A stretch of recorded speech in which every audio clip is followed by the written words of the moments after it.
¿Tú ya no crees en el rapto? ¿O sí crees en el rapto? Yo creo en el rapto. Ok. ¿Ya está grabando? Ah, gracias, Emanuel. ¿Tú no, ¿Tú no crees en el rapto? Claro que sí. Yo creo en el rapto. Yo creo en el rapto, yo sí creo en el rapto. Pero ahorita hay bastante gente que se está preparando para el Doomsday.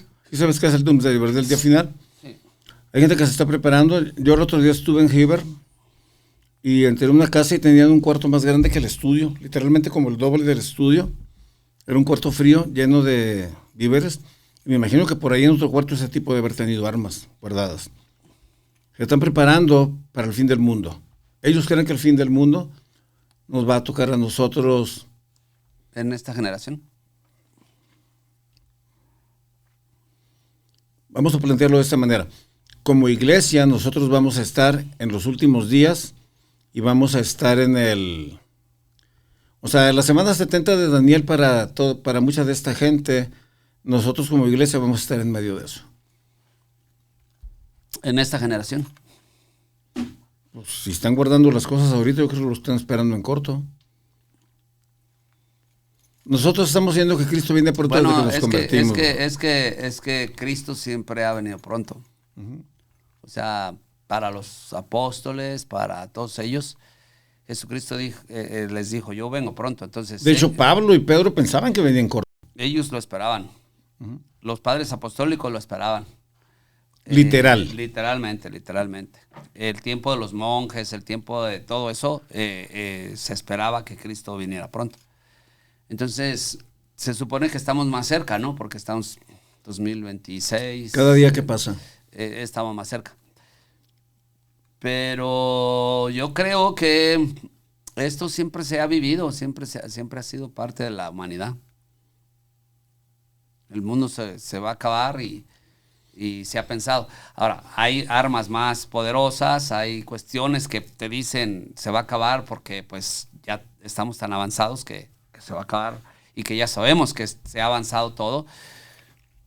Pero yo no sé si pensar que se va a acabar en nuestra generación. En eso yo estoy de acuerdo. A mí lo que me preocupa de lo que No estamos... me estás dando avión, bro. No, no estoy dando avión. No estoy dando avión. No, a mí lo que me preocupa es que hay personas compartiendo un mensaje ahorita y en ese compartir el mensaje están comprando terrenos. Una buena amiga nuestra que tenemos en común, están invirtiendo en terrenos en zonas rurales en el estado de Jalisco o Colima para prepararse por lo mismo que te estoy diciendo. Pero acuérdate del Y2K, pues. Es correcto, pero el Y2K no tenía nada que ver con la segunda avenida. El Y2K era un cambio de una cuestión análoga, una cuestión digital y una cosa que era puro cuento. Todo el mundo pensó que era la segunda avenida también. Se fueron a esperar a Cristo. Yo nunca lo pensé. Yo nunca lo pensé. Bueno, tú no, pero mucha gente vendió sus terrenos, vendió sus Rusia, casas, sus cosas y se fueron al monte. En Rusia en los 80s anunciaron que Cristo venía tal día, tal hora. Mira, y la gente se fue a los montes Urales a recibirlo, porque es una parte alta en la Unión Soviética, en lo que es Rusia ahorita, y la gente hizo eso, vendió todo. Entonces, la gente no cree en la segunda venida como lo dice la Escritura en Tesalonicenses y como lo dicen los ángeles en Hechos 1, cuando Cristo asciende, sino que la gente cree que la gente está más apegada a los términos que usan los testigos de Jehová cuando hablan de este sistema de cosas va a terminar y va a haber como un ciclo que se cierra y inicia la otra etapa, como gobierno. Yo así lo veo, como algo social que están viendo, no como algo sobrenatural. Ellos no alcanzan a entender e imaginar cuando el Señor va a descender después de los 1000 años y va a poner sus pies en el monte Sinaí, lo va a partir y va a destruir a todos los enemigos después de los 7 años, perdón, no de los 1000 años. Lo que pasa es de que ahora se han levantado un montón de pensamientos completamente diferentes o sea, todo es por causa de la ciencia que se ha aumentado, la tecnología y todo ese rollo, ¿no? Algunos piensan que no o sea, no existirá una venida del Señor, sino que más bien existirá una venida de un avance de la ciencia tan fuerte que la gente pensará que eso sería Dios. Como por ejemplo, ¿qué pasaría si, es lo que la gente piensa, no es lo que pienso yo, pero qué pasaría si, por ejemplo, tú te traes a una persona de...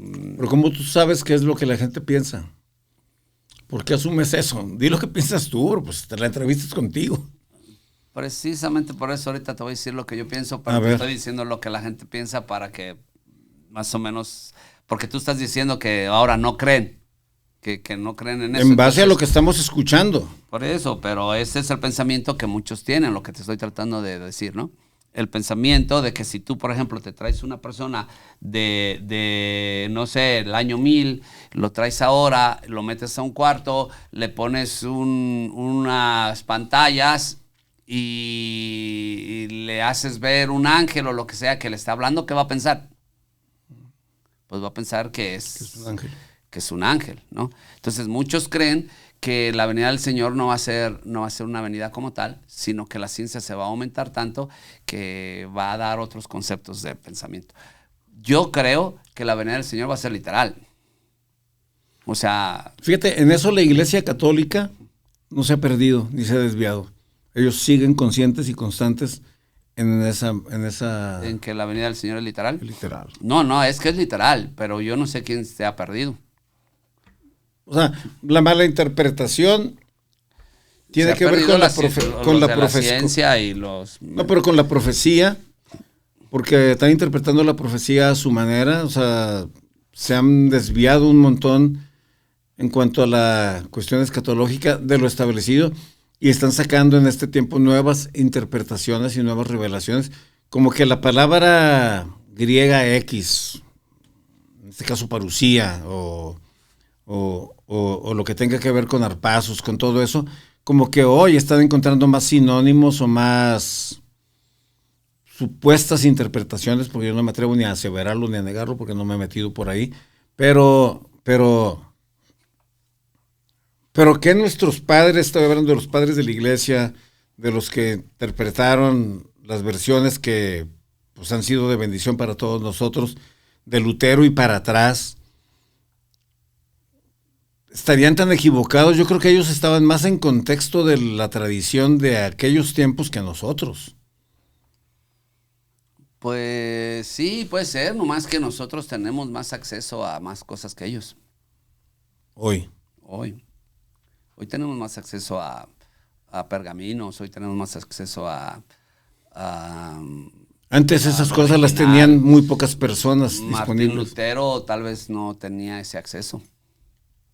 El que tenemos nosotros, ahora tenemos el internet, tenemos ciertas cosas, ¿no? Que podemos interpretar. El problema de ahora es que hay una multiplicidad de pensamientos. Fíjate, te lo voy a poner de esta manera. Dios escogió ese tiempo, del tiempo del Imperio Romano, para que viniera Jesús, porque fue un plan de Dios que Jesús viniera exactamente en ese tiempo. Sí. Y ese tiempo tenía que ver con lo que está pasando hoy. O sea, yo pienso que en la soberanía de Dios, Él sabía si era mejor en este tiempo o en aquel, y escogió aquel tiempo por alguna razón. Bueno, hay algunos puntos que podemos ver, ¿no? Que ahora podemos definir, tal vez esos eran los puntos que Dios definió para venir en el tiempo romano, ¿no? O sea, primeramente era el idioma. Había un idioma que era un idioma que todo el mundo hablaba, que era el griego. En el mundo conocido. En el mundo conocido. Había libertad de expresión, que era una libertad de expresión religiosa. Porque, pues, Roma dejaba que todo el mundo expresara lo que creía. Te conquistaban, pero podías seguir adorando a tus dioses. Pues, público y lo que sea, ¿no? Había una seguridad política y militar. O sea, ellos controlaban la otra cosa, ¿no?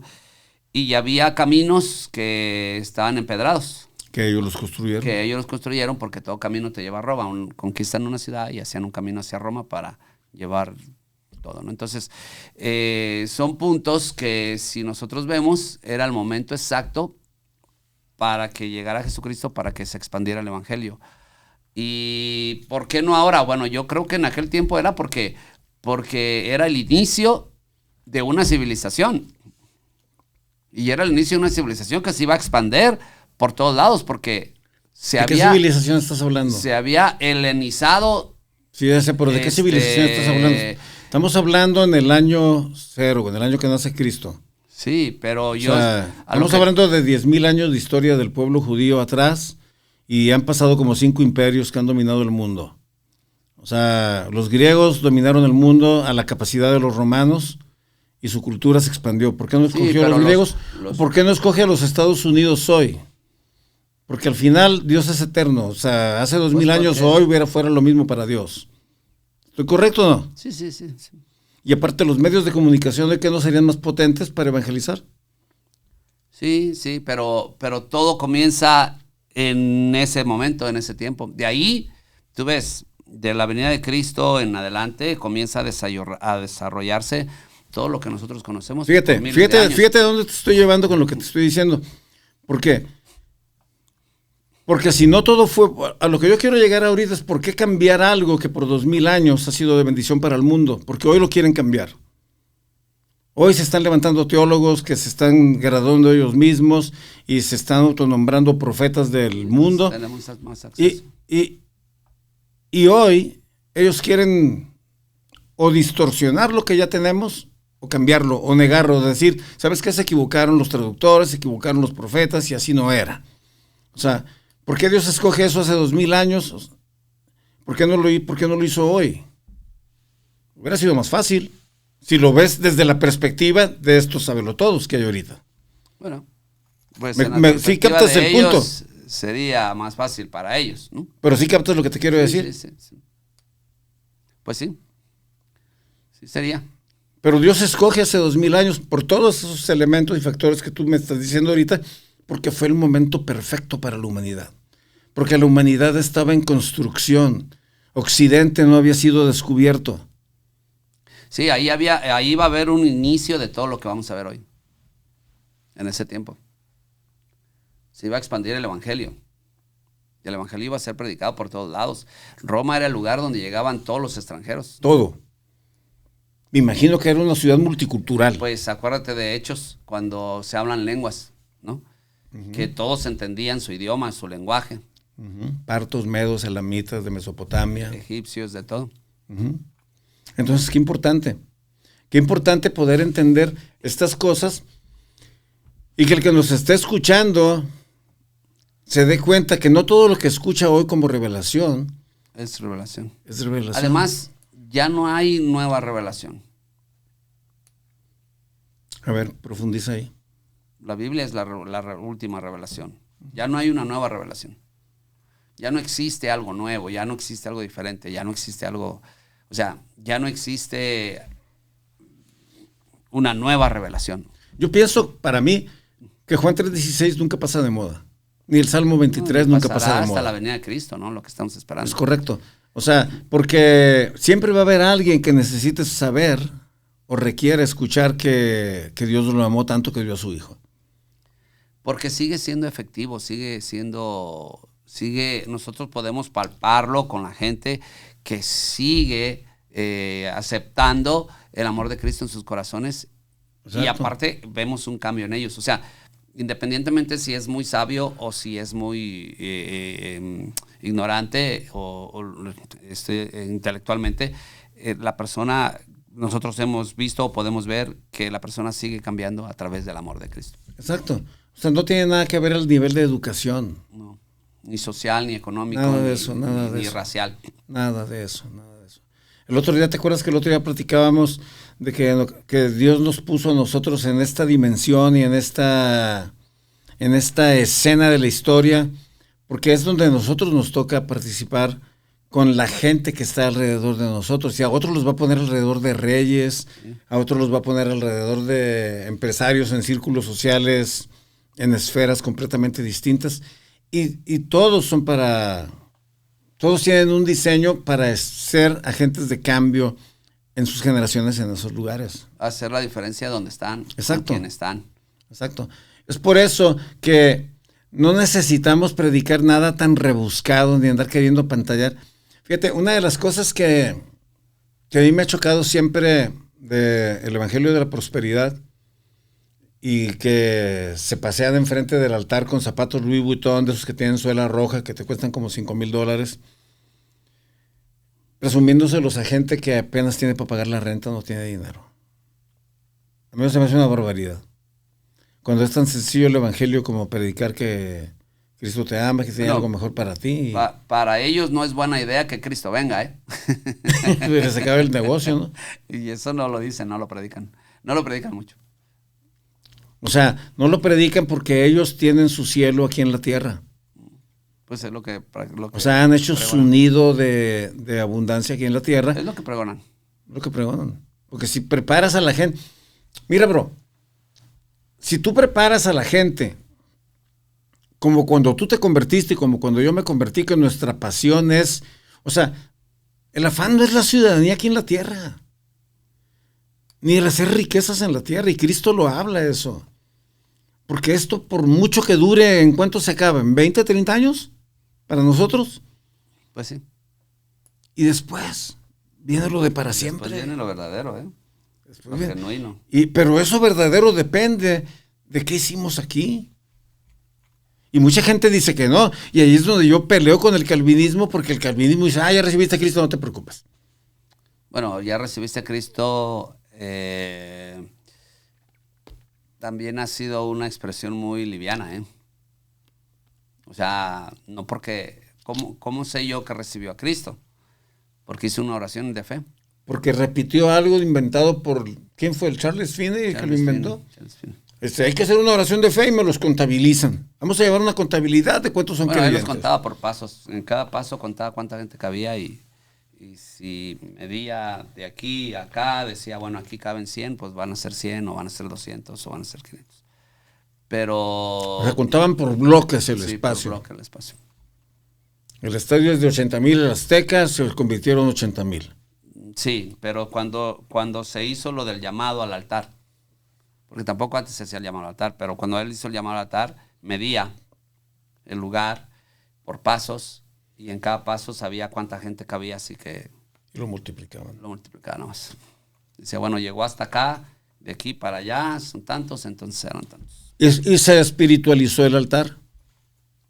Se espiritualizó el altar, pero nosotros, bueno, yo me considero pentecostal, soy pentecostal, yo creo que yo también. Es lo que voy a hacer. Uh-huh. Nosotros no necesariamente, o sea, nosotros creemos en el altar.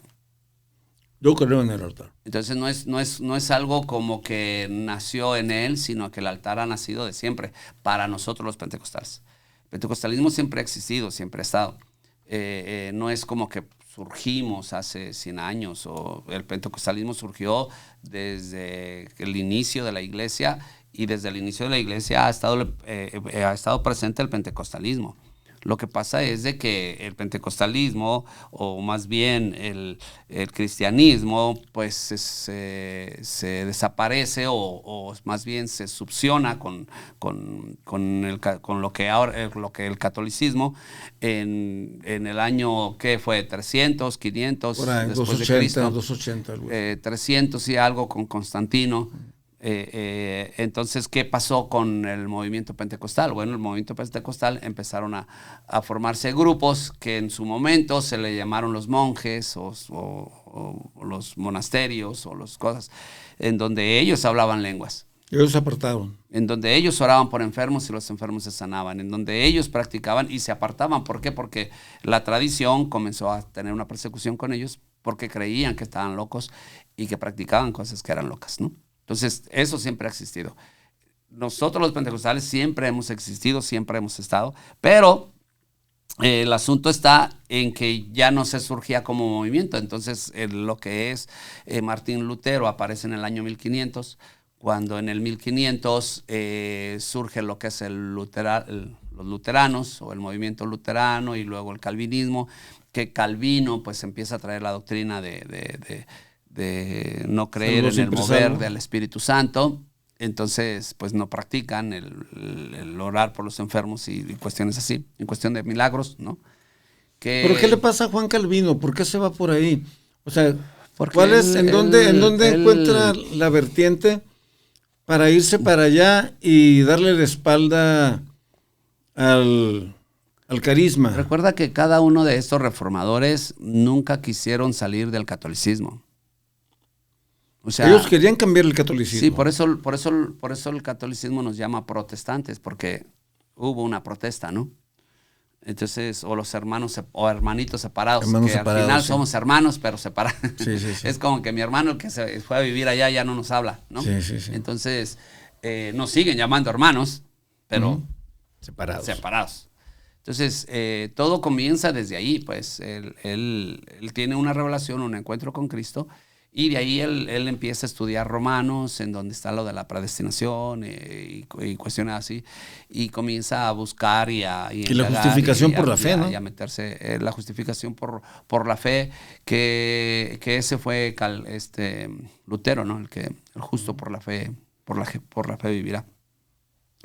Y de ahí Pero pues, Calvino cada quien trajo sus propias convicciones. Porque Calvino cae más hacia esa escuela con la interpretación del justo por la fe vivirá, luchando contra lo de las bulas papales Sí. y todo ese cobro que había para sacar a la gente del purgatorio. Entonces, para ellos era traer a la gente a la libertad de la que estaban cautivos por el sistema que se había establecido, que ya era un sistema pues, corrupto político dentro de la organización de la iglesia, vaya. Sí, pues en aquel tiempo el cristianismo era el catolicismo. Y precisamente por eso ellos dicen que ellos han existido de siempre, ¿no? Pero si tú te vas bien a la historia y conoces lo que es y lo que fue, Y a todos ellos los mataron. ya todos ellos los mataron. Al único que no mataron fue a Martín Lutero. Pero a Hughes, a Wycliffe, a todos ellos a los mataron. Zwinglio. A Zwinglio, Sí, todos ellos fueron quemados. Ahora te quería Porque preguntar, creían que eran brujos por lo que hacían, por lo que Ajá. practicaban. ¿en ese tiempo ya se había levantado Ignacio de Loyola con la Inquisición? ¿O es más o menos No, eso cerca? fue más para acá. Más ¿no? para Sí, acá, más ¿no? para Ya acá. como unos 200 años más adelante, ¿no? Sí, sí. Que hay una persecución bien fuerte contra la iglesia protestante. Pero regresando tantito al altar, o un poco al altar. El altar es importante porque es el paso de fe y voluntario de cada creyente a acercarse a recibir lo que en el momento del culto se está predicando. Sí, nosotros creemos en el altar como el medio, o sea, no negamos que la persona que no pasa al altar o al llamado al altar tenga un encuentro con el Señor donde está, no lo Sí. negamos, ¿no? Sí, sí. Pero para nosotros el altar es ese paso de fe a aceptar Yo creo. al yo creo y voy a pasar al altar a postrarme delante del Señor, ¿no? O sea, es un acto de fe, es un acto de obediencia, es un acto de que la persona pues toma la palabra, dice, bueno, yo voy a pasar al altar, voy a llorar, o no voy a llorar, sino me voy a entregar al Señor, o voy a hacer lo que Dios me está pidiendo a El través altar del mensaje, ¿no? es un momento de intimidad. Sí, es un momento de intimidad. Para nosotros el altar ha sido importante todo el tiempo. O sea, lo que no es el calvinismo, lo que no es algunos otros cristianos que no lo practican ya como tal, pero para el pentecostalismo, tú vas a una iglesia pentecostal, hay un altar. Fíjate que ahorita hay una nube de personas en TikTok, en la red social, compartiendo contenidos en vivo, y muchos son jóvenes, son más jóvenes que nosotros, y se expresan de Gigi Ávila de una manera muy despectiva y faltan al respeto, cuando ignoran en realidad el trasfondo del evangelista, ¿no? Pues yo creo que cada quien en su tiempo, ¿no? Cada quien en su tiempo, pero una cosa que decía Gigi Ávila, a mí me tocó estar 3 veces en eventos con él, y una cosa que decía él, que hay una unción específica que se mueve en el altar, en cierto momento. Cuando está el orador, el predicador, hay un momento que se hace esa conexión entre el cielo y la tierra, con el Kerix, con el portador de la palabra que viene de Dios. Y es allí en el altar en donde se donde se manifiesta, si lo podemos decir así, en un momento específico, y esto lo decía el J.J. Ávila, la presencia de lo que se está diciendo. Ya ves que dicen hay una unción para sanar este tipo de cáncer o esto, lo otro. Se ha usado mucho eso en las administraciones. Y el J.J. Ávila decía que era un momento específico. Se acabó la reunión, se acabó todo eso, o sea, y a veces la gente quiere esa gloria que se manifestó ahí, la quiere en el carro cuando vas pasando por allá, le dicen, no, pero allá fue cuando se hizo el llamado. ¿Sí me explico? Sí, sí, pero también creo yo que tampoco podemos... encasillar. Sí, no podemos establecer, ese fue el momento para el momento, pero yo creo que Dios lo puede hacer en otro lugar. Es correcto. Sí, yo también. Siempre y cuando la persona tenga un corazón pues, contrito, humillado, entregado y Dios hace la obra. El asunto en el altar es que cuando estamos todos juntos bajo una misma palabra, pues vamos bajo el mismo sentir y esa misma koinonía hace que se sienta el respaldo a la entrega o a lo que estamos haciendo, ¿no? Por ejemplo, si mi pueblo se humillare y buscare mi rostro y yo iré desde los cielos, o sea, es ese momento, ¿no? Donde el pueblo junto está humillándose bajo una misma dirección o bajo una misma palabra que se dio y donde todos están clamando para que Dios pues tome control de lo que pasó, ¿no? O sea, habrá gente que está pidiendo perdón o que está cambiando, lo que sea. Pero fue en el momento para el momento, pero Dios sigue siendo Dios. Dios es el mismo, Él no cambia. Porque, por ejemplo, puede haber una persona atrás que tal vez tenga la enfermedad y dice, bueno, yo no pasé el altar, pero Señor, ¿puedes hacer algo por mí aquí en mi casa o lo que sea? Entonces, fíjate, viene a mi mente el pasaje de número 6 y también el pasaje de las serpientes ardientes. Y ahí Dios es específico. El pueblo se mueve cuando la nube se mueve y se guía por la columna de fuego. Y también es específico cuando dice que si te muerde la serpiente y vas a morir, volteas y ves a la serpiente de bronce, te salvas. Es cierto que que Dios está en todas partes y en todas partes se puede escuchar, pero no me gusta usar la palabra energía, pero ese momento, el momentum que se está viviendo en el altar es especial.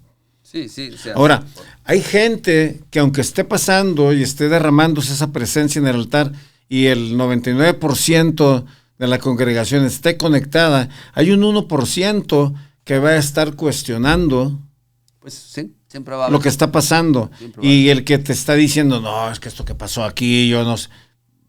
O sea, ¿a qué viniste? Porque fíjate, una de las cosas, y esto me pasa mucho a mí, cuando yo me siento a escuchar la palabra del Señor, yo estoy expectante, porque no todo lo que se dice en el sermón es lo que te va a hablar Dios. Yo así lo filtro. En el proceso del mensaje hay vienen 2 o 3 cosas que conectan contigo y a lo mejor son otras 2 o 3 cosas diferentes que van a conectar con la hermana y con el hermano de por allá. O sea, pero cada quien lo recibe en su apertura. Y cada quien lo recibe conforme su necesidad. Es correcto. ¿Por qué? Porque estamos ahí y llegamos con una necesidad y Dios nos ministra, Dios nos habla, pero porque vamos en busca de ese pan de vida. Pero hay, te digo, ese 1, a lo mejor es menos del 1%. A lo mejor más. Espero que no.